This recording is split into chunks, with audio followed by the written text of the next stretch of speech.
Grave thoughts. Gravestones. Picture a dark, windy night. You hear the crack of distant thunder.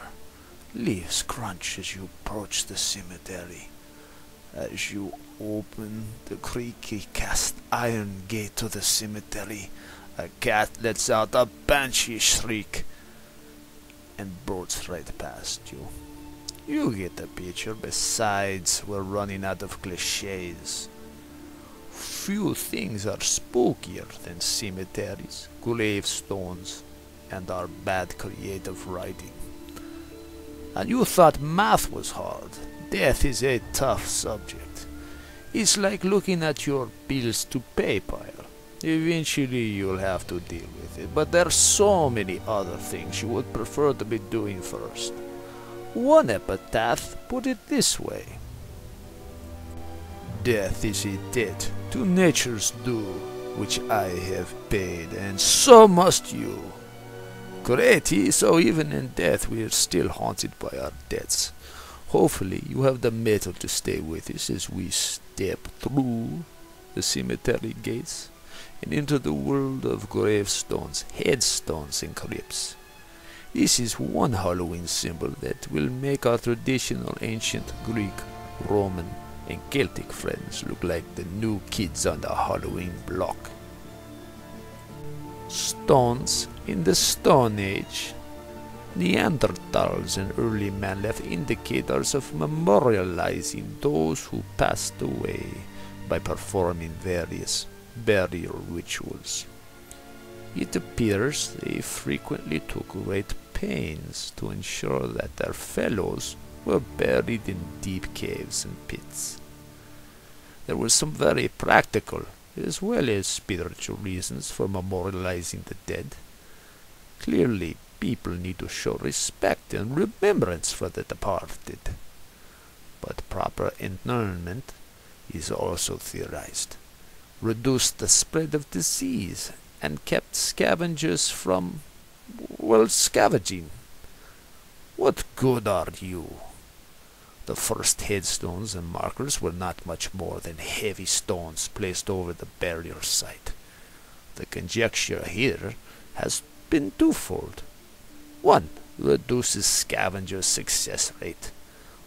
Two, I don't like this one, folks, the dead stay dead. Which will it be, the carrot or the stick? It's fascinating to see the evolution of headstones. Designs move from a simple rock to a frightening wing, death head figures, and skulls. This symbolism is not lost on the people of the day. Better start living a virtuous life, or there will be, literally, be hell to pay. The Victorian era designs incorporated sweet pudgy cherubs, elaborate and majestic crosses, billowy white lambs, and large sorrowful angels. Of course, people did try to dress to impress. Individuals and families with power would, and still do, build elaborate I love me shrines. Think of Facebook, but with a lot more marble as tributes to their greatness and success. Okay, we hear you.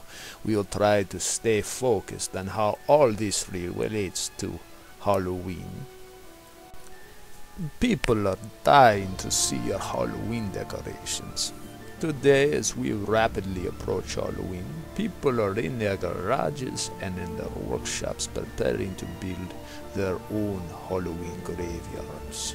And if you go to Halloween Fun for All, we've got a neat video where you can see how realistic you can get to building your own tombstone.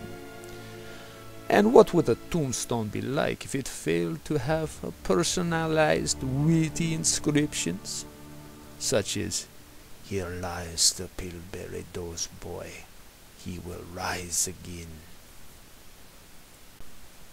What will the future of Halloween decorations look like? We recently spoke with the director of the Northern California Neptune Society, and he indicated that in California, Approximately 50% of the people are opting for cremation over traditional burial.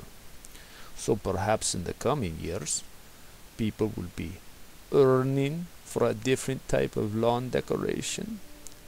The ceremonies and rituals associated with memorializing are thought to strengthen the bonds of family and community.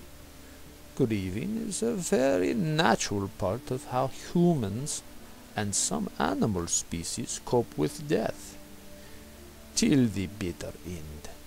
Even though designs and materials have changed through the years and are still evolving, one thing hasn't changed: our desire to memorialize, grieve, and reflect on those who assume a room temperature.